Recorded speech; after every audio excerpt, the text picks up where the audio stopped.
ano em que a Alerj completa 50 anos, a Escola do Legislativo presenteia a população contando a história de uma forma diferente, através da arte.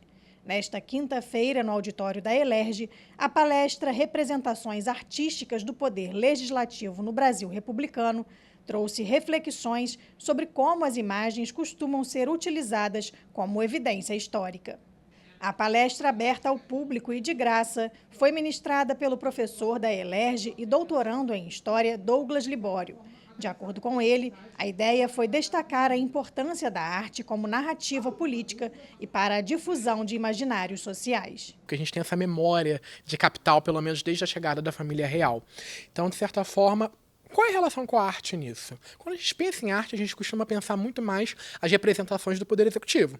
Do imperador Dom Pedro II, dos presidentes da República. Onde é que está o parlamento nisso? E onde é que está o parlamento no Rio de Janeiro? Como que a arte, como que as imagens e como que nós, educadores e pesquisadores da área de história, podemos recuperar essa memória? Então o que eu proponho aqui é como que o Poder Legislativo construiu a sua memória através de imagem em 200 anos e principalmente como o Parlamento Fluminense olha 50 anos da fusão, 200 anos de parlamento e em breve 100 anos de Palácio Tiradentes. Entre os destaques, ele lembrou que até hoje as obras presentes em museus e espaços políticos, como o Palácio Tiradentes, demonstram muito a relação com a época imperial e que é fundamental que a sociedade possa aprender com o passado e reviver a sua memória.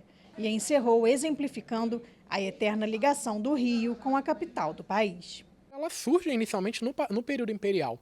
Então, quando a gente pensa no parlamento, o Palácio Tiradentes foi construído onde era a Câmara dos Deputados do período do Império, a Caleia Velha. E um dos elementos mais emblemáticos dali é a pintura da monarquia. Então, qual é a relação entre monarquia e república? Qual é a nossa relação com esse passado imperial aos dias de hoje? Eu acho que a gente precisa compreender, a olhar esse passado para, de certa forma, também construir a nossa cidadania. Até os anos 70, eles ainda buscam muito o Palácio Tiradentes, né? Será que o Congresso Nacional realmente deveria continuar em Brasília? Se a gente pensar no Palácio Monroe, senadores ainda vinham para o Rio de Janeiro para poder legislar no Palácio Monroe.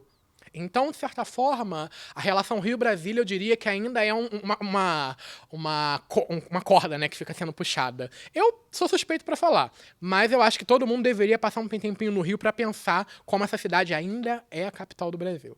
A coordenadora pedagógica da Alerj ressaltou que a palestra visa apresentar um outro olhar para a história do Parlamento Fluminense, nesse ano em que se comemora a fusão do estado da Guanabara com o estado do Rio de Janeiro.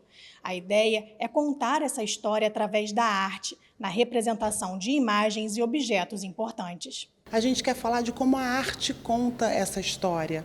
Então, quando a gente pega, por exemplo, uma imagem que está lá desenhada no Palácio Tiradentes, uma moeda da época, um artefato que era usado como um leque, o que esses elementos trazem de arte e que contam a nossa história?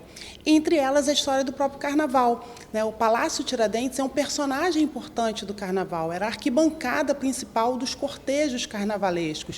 Então, a ideia é a gente trazer um pouco da política e da história do Rio de Janeiro, mas juntando a arte e trazendo o Palácio como um grande personagem de toda essa narrativa.